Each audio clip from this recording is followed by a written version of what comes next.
Illinois faces some big challenges. Today, we're about to hear a truly honest analysis of the problems we face. Equally as important, you'll also hear an in-depth discussion of some practical solutions. This is your radio source for stories, the insight, and the answers you won't hear anywhere else. Not in the media and not coming from Springfield. You're listening to Illinois Rising, presented by the Illinois Policy Institute. Now, here's your host, AM 560's Dan Proft. Dan Proft. On this edition of Illinois Rising, I'm joined by Pat Hughes, the co-founder of the Illinois Opportunity Project. Of course, you can hear me Monday to Friday with Amy Jacobson on AM 560, Chicago's Morning Answer. And Pat, one of the issues that is discussed intermittently in Illinois is not just the size of state government, the expense of it, but the layers of government we have in Illinois, with more local units of government than any other state in the nation by a wide margin. And so the layers upon layers of taxing bodies, and thus the layers upon layers of taxes that add up to the fifth largest tax burden in the nation borne by Illinois families. And so the question is, well, okay, so we need to reduce the number of local units of government, the number of taxing bodies. So how do you do that? Is there a model that could be followed? Are there examples of township governments that have been eliminated, or municipal governments that are doing something different than most other municipal governments that could perhaps be scaled? And it seems like we've got an example, not here in Illinois, but in Georgia, Sandy Springs, Georgia, which may have happened upon something that we should contemplate encouraging other municipal governments to do in Illinois. Yeah, and I'm excited to talk to our next guest, Dan, because one of the problems with why we have so much government and so many different layers of it is the people that are in power in those different layers. They don't want to give up that power. The people who have jobs within those particular layers don't want to give up those jobs. And so it's hard to get folks to want to consolidate, because the people who would be making those decisions, or at least be part of making those decisions, would be voluntarily giving up power, control, and dollars. And our next guest seems to have figured out a way to go about doing that. Yeah, you got to protect your phony baloney jobs, but not Mayor Rusty Paul. He is the mayor of Sandy Springs, Georgia. It's a suburb of Atlanta. Mayor Paul, thanks so much for joining us. Appreciate it. My pleasure. Good. Thanks for having me on. Well, so Sandy Springs turns out not to be some little hamlet or some rural community. You got 100,000 people, which is about the size of our state capital in Illinois, Springfield. And the thought of Springfield doing what Sandy Springs has done is so beyond the pale that I have a hard time even envisioning it. So tell us what Sandy Springs did to reduce the size of municipal government, the municipal government footprint, while still providing services to Sandy Springs residents. Well, what we did was privatize all of our services. We went to the private sector and asked them to do, theoretically, what they do best, which was be innovative, creative, and figure out how to do more with less. And asked them to propose how they would run our city services, everything except for public safety. We have our own fire department and our own police department that's a traditional fire and police, but truthfully, we thought because of the liability that first responders would have that nobody could get insured for it, but we subsequently found out that we could even probably privatize fire and police, and I think if we'd known that at the time, we would have done it then too. But basically, we went to the private sector, to engineering firms, to construction firms, to technology companies, to administrative organizations, and asked them to bid on providing our services. And we received the RFPs in, and we were the first city of any size to do this. And the first time we did it, the risks were so high, are really unknown. It wasn't that they were so high, it's just that the risk managers couldn't measure what the potential downside was. And we had few bidders at the time, and we ended up contracting with a large engineering company out of Denver that had a large footprint in Atlanta called CH2M Hill. And when did you do this? How long ago did you do this?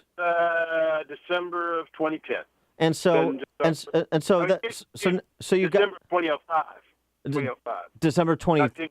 2005. So more than a decade ago. So you've got the experience pre-privatization, and now you've got more than a decade post-privatization. What's the difference in terms of the experience of living in Sandy Springs for residents? Well, let me make one correction. We were a new city, so we started from scratch with this model. I see. But we weighed what we did do was we looked at the traditional model and then the private sector model. And when we looked at the advantages and disadvantages, we chose to go the private sector route. And we've been able to drive down our costs. The last time we did the contracts, we have a budget of about just shy of $100 million. And at the time we bid our contracts, the budget was, this was in the middle of the recession, so it was about a little about $85 million, and we were able to drop the cost of our basic services by about $7 million a year, or about 8 to 9% of our total budget at the time. So it's not insignificant, but more importantly, the quality of the services are very high. We do regular surveys with our citizens to measure customer satisfaction, and we get absolutely no complaints about the quality of service that we get. We get a lot of complaints about the quality of our traffic, but not about the quality of service and responsiveness of our people. And I was at a meeting this morning, and one of the county manager or one of the county employees told me what a professional group of people, how responsive our team is whenever they have an issue, and so that's fairly typical of the response that we get. Mayor Paul, it's Pat Hughes. Thanks for being on the show with us today. You know, here in Illinois, and I'm curious as to how it is out in the Atlanta suburbs, there would be tremendous resistance to this type of model from public sector unions, from people that are in positions of power within units of government and municipalities. What has been the reaction to the surrounding communities? Is anyone looking to want to use your model and expand it, or are you running into resistance? We've got about seven cities now who've adopted some form of our model since we did it slightly over 10 years ago. Our neighboring city of Dunwoody, Johns Creek, Milton, these are cities I know that don't mean anything to your listeners, but these are suburban communities. They're slightly smaller than us, but they're not insignificant. They're cities of 85, 65, 40,000 people, so they're not small rural hamlets. They're ex-urban cities, and they've adopted some form of our model. Some of them have a hybrid of it, but many of them rely on the private sector to provide at least some of their services. And just to fill in the blanks here, I mean, the numbers are rather incredible. 100,000 people in Sandy Springs.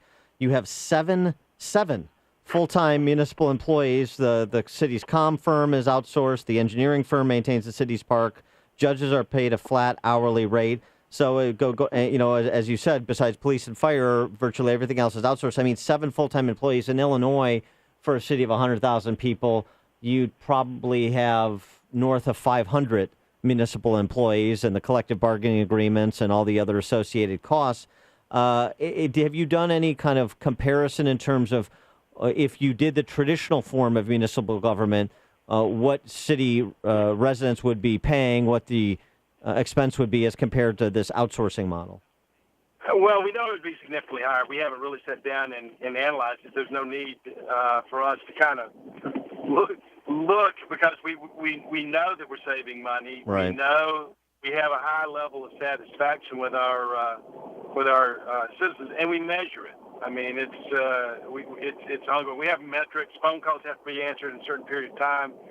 Calls have to be returned in a certain period of time. We have a tracking system for every call that comes in, and the people, once it's resolved, they get an email or a text message telling them how the issue was resolved.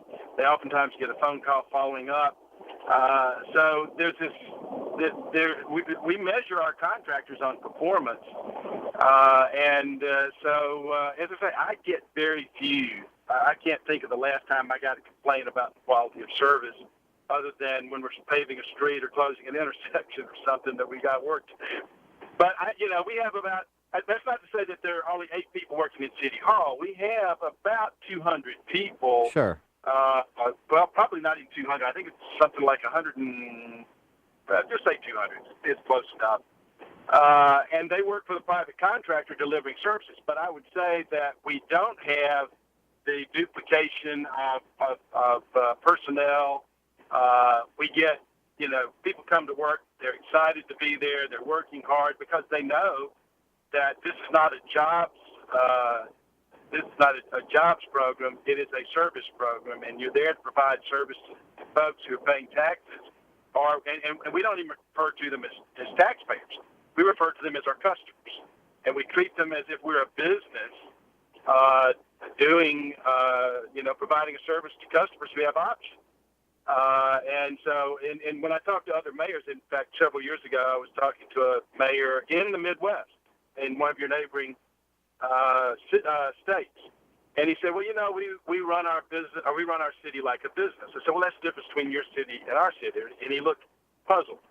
I said, "The difference between your city and our city is you run your city like a business. A business runs our city."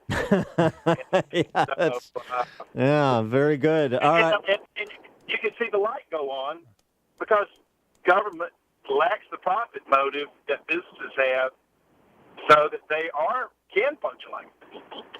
Mayor Rusty Paul, he is the mayor of Sandy Springs, Georgia. Very interesting model, something we're going to try and spread around Illinois for consideration. Mayor Paul, thanks so much for joining us. Appreciate your time. Well, thank you for allowing me the time to tell our story.